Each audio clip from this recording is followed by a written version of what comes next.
ASMR. This is Wondering ASMR, and we're going to be continuing a history of mathematics. Okay, and let's continue on. So last time we had ended on Thales of Miltiades, or Miltiades. Miltiades. So it says, what is really known about the life and work of Thales is very little indeed. His birth and death are estimated from the fact that the eclipse of 585 BC probably occurred when he was in his prime, say about 40, and that he was said to have been 78 when he died. However, serious doubts about the authenticity of the eclipse story make such extrapolations hazardous, and they shake our confidence concerning the discoveries fathered upon Thales. Ancient opinion is anonymous in regarding Thales as an unusual clever man and the first philosopher by general agreement, the first of the 7 wise men. He was regarded as a pupil of the Egyptians and the Gadalians, an assumption that appears plausible. The proposition, now known as the theorem of Thales, that an angle ascribed in a semicircle is a right angle, may well have been learned by Thales during his travels to Babylon. However, tradition goes further and attributes to him some sort of demonstration of the theorem. For this reason, Thales frequently has been hailed as the first true mathematician, as the originator of the deductive organization of geometry. This report, or legend, was embellished by adding to this theorem 4 others, and that Thales is said to have proved: 1. A circle is bisected by a diameter. 2. The base angles of an isosceles triangle are equal. 3. The pairs of vertical angles formed by 2 intersecting lines are equal. And 4. If 2 triangles are such that 2 angles and a side of one are equal respectively to 2 angles and the side of the other, then the triangles are congruent. There's no document from antiquity that can be pointed to as evidence of this achievement, and yet the tradition has been persistent. About the nearest one can come to reliable evidence on this point is derived from a source 1,000 years after the time of Thales, a student of Aristotle by the name of Endymius of Rhodes, FLCA 320 BC, wrote a history of mathematics. This has been lost, but before it disappeared, someone had summarized at least part of the history. The original of this summary also has been lost, but during the 5th century of our era, information from the summary was incorporated by the Neoptolemic philosopher Proclus from 410 to 485, and the early pages of his commentary on the first book of Euclid's Egypt. The commentary of Proclus reports that Thales first went to Egypt and thence introduced the study into Greece. He decided many propositions himself and instructed his successors in the principles underlying many others, his method of attack being in some cases more general, and other more empirical. And then held 1981, volume 1, page 128. It is largely upon this quotation at third hand that designations of Thales as the first mathematician hinge. Proclus later in his commentary again depended on Endymius, attributes to Thales the 4 theorems mentioned above. There are other scattered references to Thales in ancient sources, but most of these describe his more practical activities. Diogenes Laertius, followed by Pliny and Plutarch, reported that he measured the heights of the pyramids in Egypt by observing the heights of their shadows at the moment when the shadow of a vertical stick is equal to its height. Herodotus, the historian, recounts the story of Thales' prediction of a solar eclipse. The philosopher Aristotle reports that Thales made a fortune by cornering the olive presses during a year in which the olive crop promised to be abundant.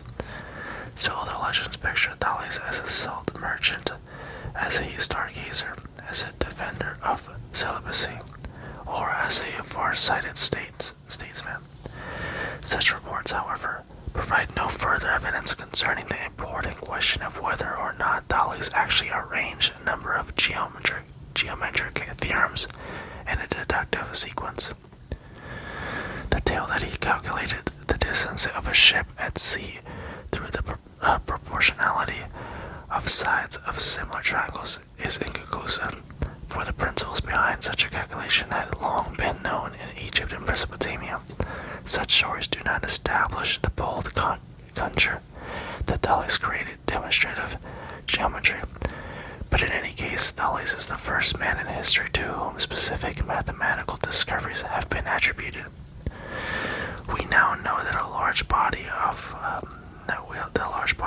mathematical material was familiar to the Babylonians a millennium before the time of Thales, and yet among the Greeks it was understood that Thales had made definite advances.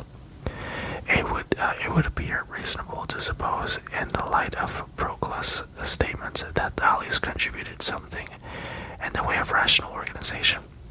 That it was the Greeks who added the element of logical structure to geometry is virtually universally admitted today.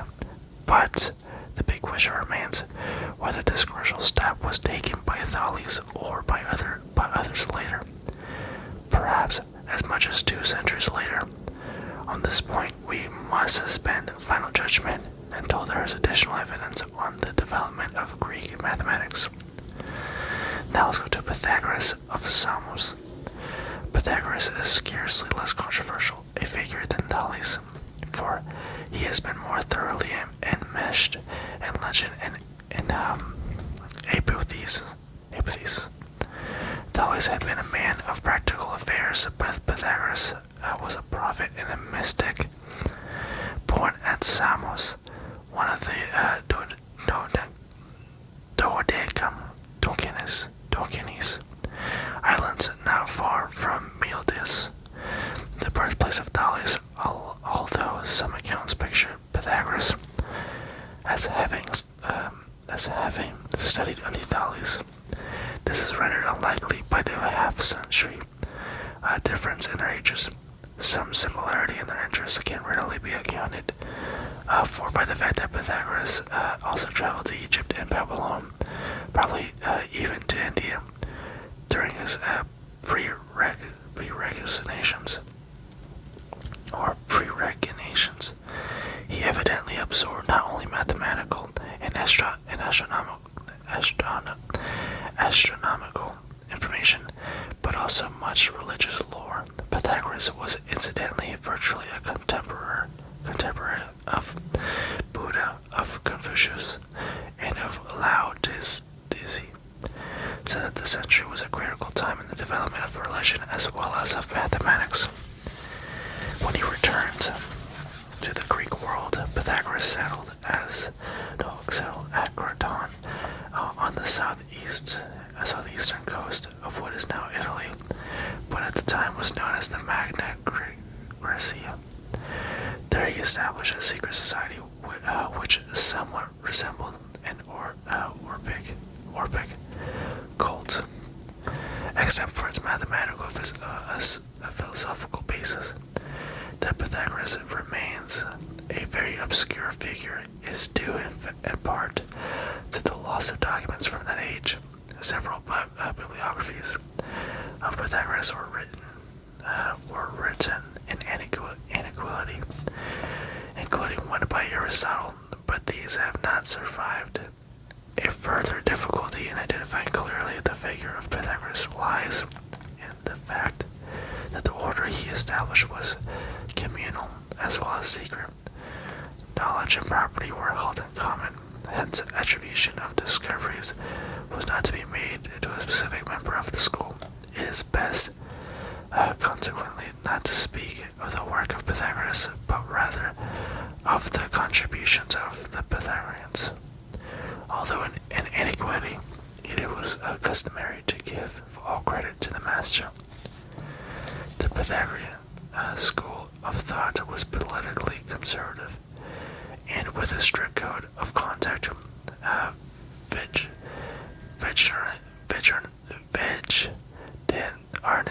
vegetarianism was enjoined upon its members, apparently because Pythagoreanism accepted the doctrine of metaphysics,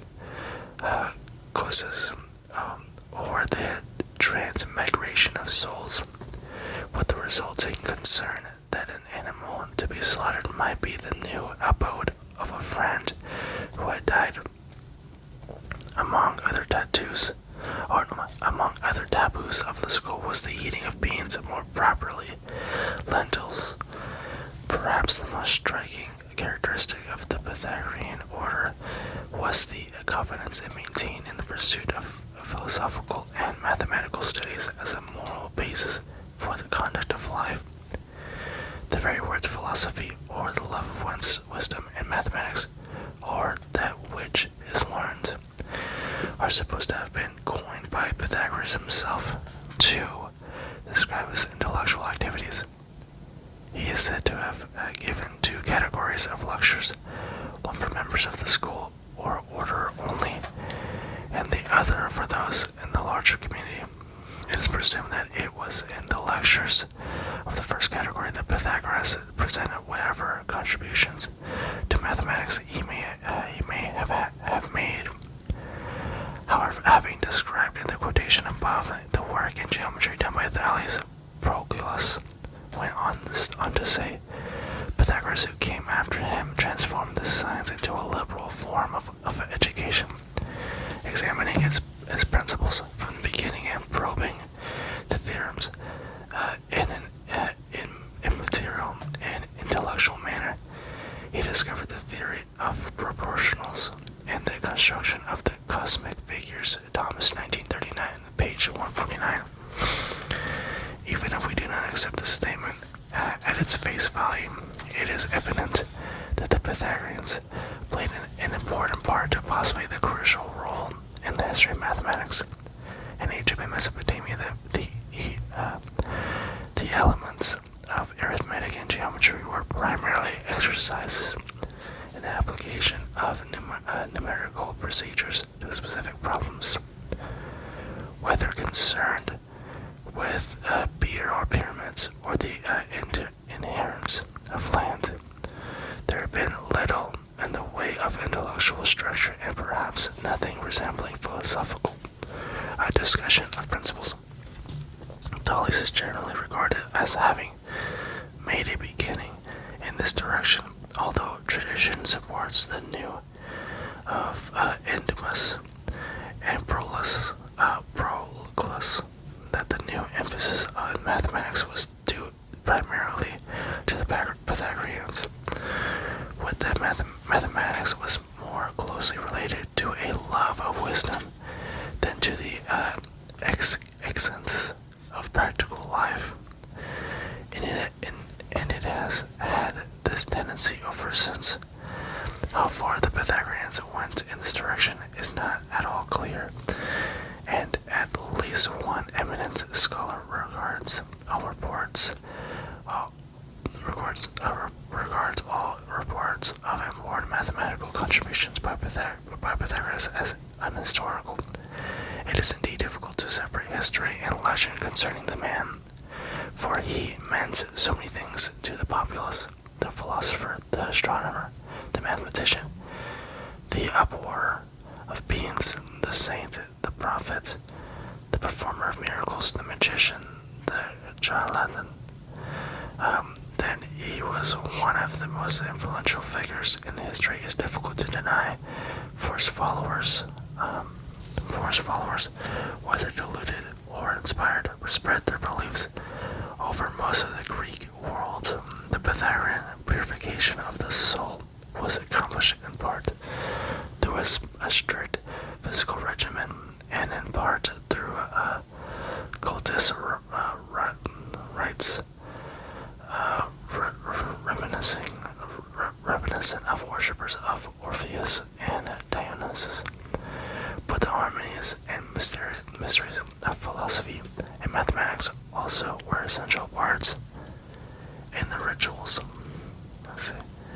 And the rituals never before or since has mathematics played so large a role in life and religion as it did among the Pythagoreans. If then it is impossible to ascribe specific discoveries to Pythagoras himself, or even collectively to the Pythagoreans, it is none the less important to understand the type of activity with which, according to tradition, the schools was associated. And now we go to the Pythagorean pentagram. The motto of the Pythagorean school is said to have been "all is number," recalling that the Babylonians had attached numeral measures to things around them, from the motions of the heavens to the values of their slaves. We may perceive in the Pythagorean motto a strong Mesopotamian affinity. The very theorem in which the name of the Pythagoras still clings quite likely was derived from the Babylonians.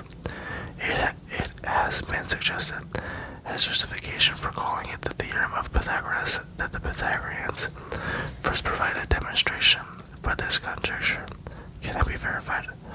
Legends that Pythagoras sacrificed 100 oxen, according to some versions, upon discovering the theorem or its proof, are implausible in view of the vegetarian rules of the school. Moreover, they are repeated with equal incredibility. In conjunction with several other theorems, it is reasonable to assume that the earliest members of the Pythagorean school were familiar with geometric properties known as the Babylonians, but when the Dumas Proclus summary ascribes to them the construction of the cosmic figures, that is, the regular solids, there is room for doubt. The cube, the octahedron, and the decohedron could perhaps have been observed in crystals, such as those of the pyrite, iron disulfide, scolium, and elements 8, I think. Reports that the Pythagoreans knew only 3 of the regular polyhedra: the tetrahedron, the cube, and the dodecahedron.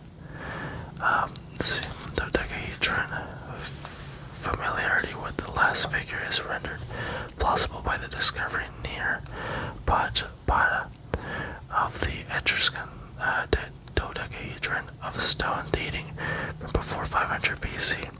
It is not improbable, therefore, that even if the both Pythagoreans did not know of the octahedron and the icosahedron, they knew of some of the properties of the regular pentagon, the figure of a 5-pointed star, which is formed by drawing the 5 diagonals of a pentagonal face of a regular dodecahedron, is said to have been the special symbol of the Pythagorean school.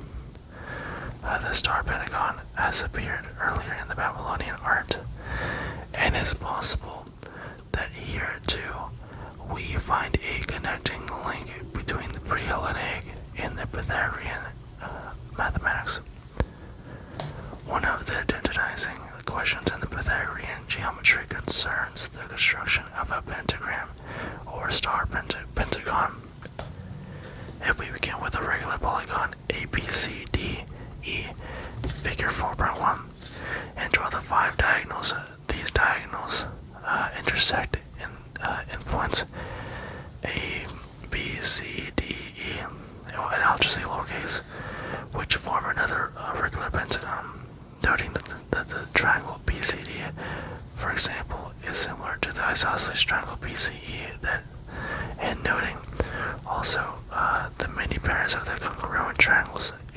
diagram. It is not difficult to see that the diagonal points A, B, C, D, and E divide the diagonals in a striking manner. In each case, a diagonal point divides a diagonal into two unreal segments such that the ratio of the whole diagonal is to the larger segment, as the segment is to the smaller segment. This subdivision of a diagonal is well known as the golden section. As the golden section of a line segment, but this name was not used until a couple of thousand years later, just about the time when Kepler wrote lyrically, "Geometry has two great treasures, one of the theorem of Pythagoras, the other the division of a line into extreme and mean ratio. The first we may compare to a measure of gold, the second we may name a precious jewel." To the ancient Greeks, this type of subdivision soon became so familiar that no need was felt for a special descriptive name, hence no longer designation. The division of a segment in mean and extreme ratio generally was replaced by the simple words "this section." One of the important properties of this section is that it is, so to speak, self-propagating. If point B divides a segment RS, figure 4.2, if it divides a segment 4.2 in mean and in extreme ratio, with RB the longer segment, and if on this larger segment we mark off a point B2, such that RB2 equals B1S, the segment RB1 will in turn be subdivided in mean and extreme ratio that at point B2. Again, upon marking off on RB2 point B3 such that RB3 equals B2 B1, segment RB2 will be divided in mean and extreme ratio at B3. This iterative procedure can be carried out as many times as desired, the result being an even smaller segment RBN divided in mean and extreme ratio by point B n plus 1. Whether or not the earlier Pythagoreans explored the unended process or drew significant conclusions from it is not known. Even the more fundamental question of whether or not the Pythagoreans of about 500 BC could divide a given segment into mean and extreme ratio cannot be answered with certainty, although the probability that they could and did seems to be high. The construction required is equivalent to the solution of a quadratic equation. To show this, let Rs equals A and RB1 equals X in figure 4.2. Then by the property of the golden section, A and then X equals X, A minus X, and upon multiplying means and extremes we have the equation x squared equals a squared minus ax. This is a quadratic equation of type 1 described in chapter 3, and Pythagoras could have learned from the Babylonians how to solve this equation algebraically. However, if a is a rational number, then there is no rational number x satisfying the equation. That Pythagoras realizes it seems unlikely. Perhaps instead of the Babylonian algebraic type of solution, the Pythagoreans may have adopted a geometric procedure similar to that found in Euclid's Elements 2. 11 and V130 to divide a line segment AB in mean and extreme ratio.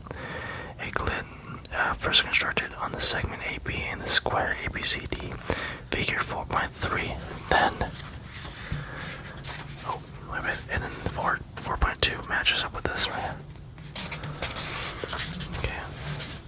He bisected AC at point E, drew a line segment EB, and extended a line CA to F so that EF equals EB.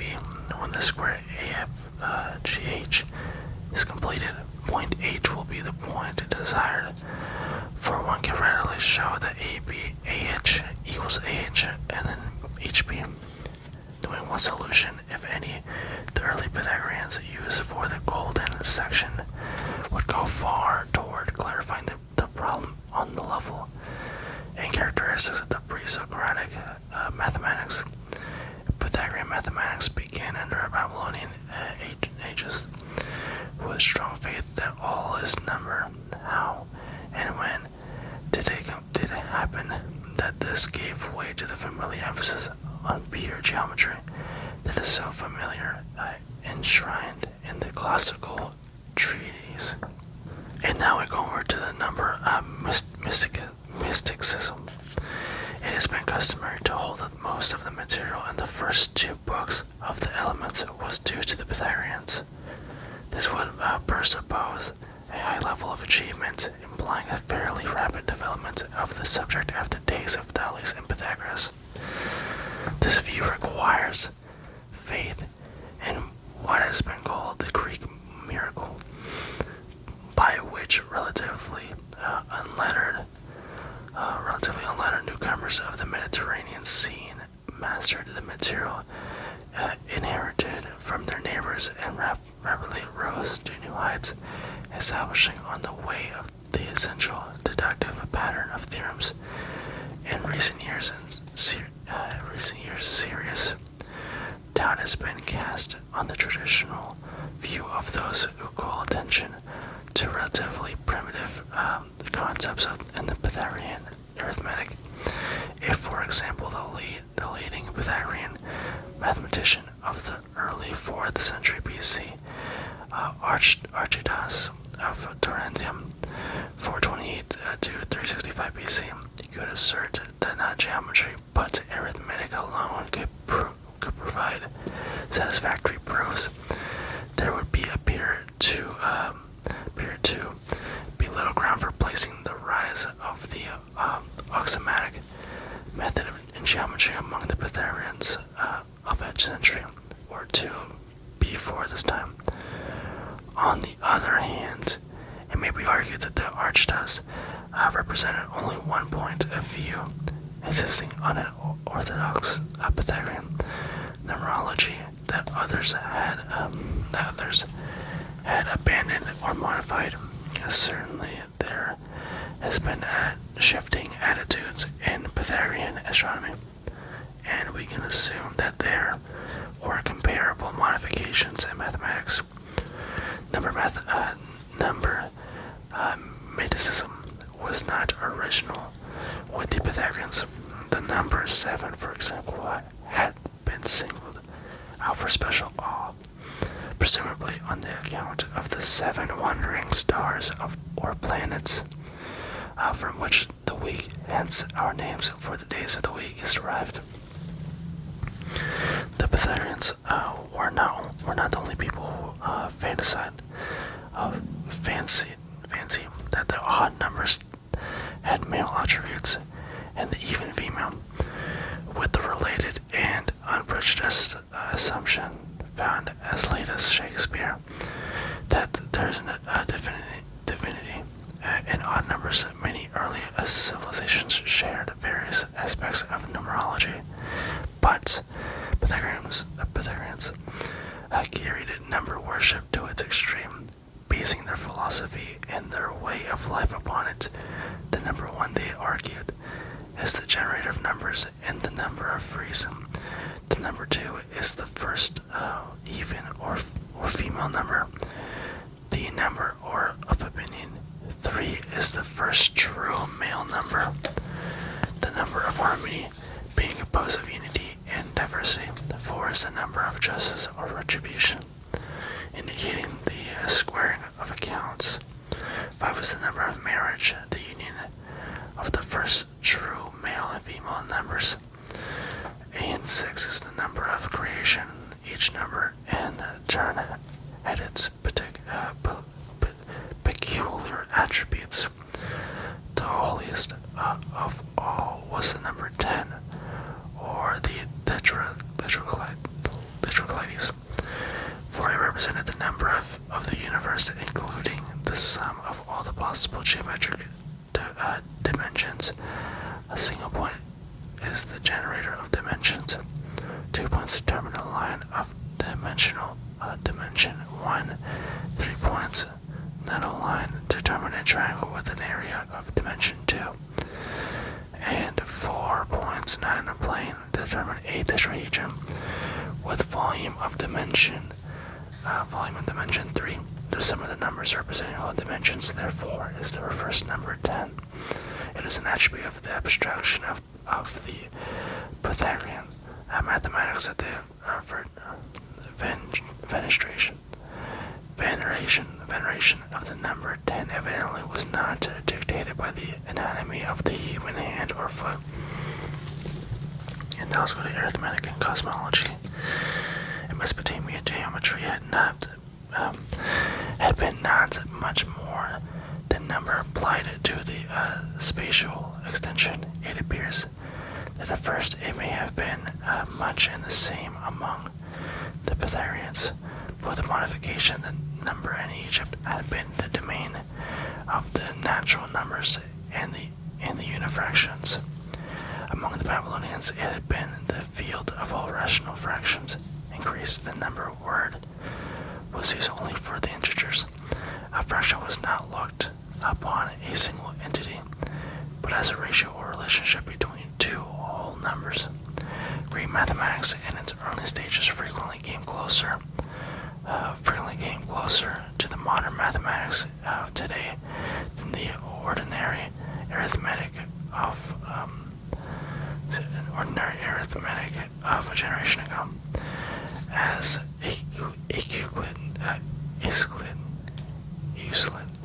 later expressed it, the elements of V.3, a ratio is a kind of a relation, irrespective of size, of two magnitudes of the same kind.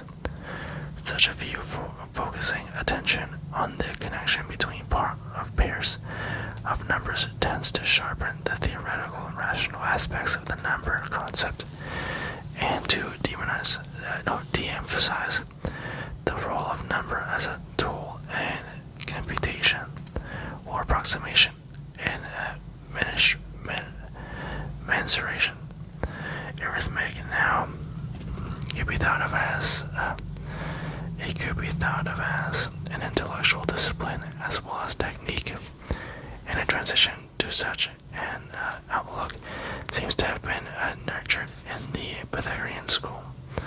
If tradition is to be trusted, the Pythagoreans had not only established arithmetic as a branch of philosophy, they seem to have made it the basis of a unification of all aspects of the world around them, through patterns or points, or unextended units, the associated number with geometric extension. This in turn led them to an arithmetic of the heavens. Philosius died in c. 390 BC. A later Pythagorean who shared the veneration of the tetragons, or decad, read that it was great, all-powerful, and all-producing, the beginning and the guide of the divine, as of the terrestrial life. This view of the number 10 is the perfect number, the symbol of health and harmony, that seems to have provided the inspiration for the earliest non-geocentric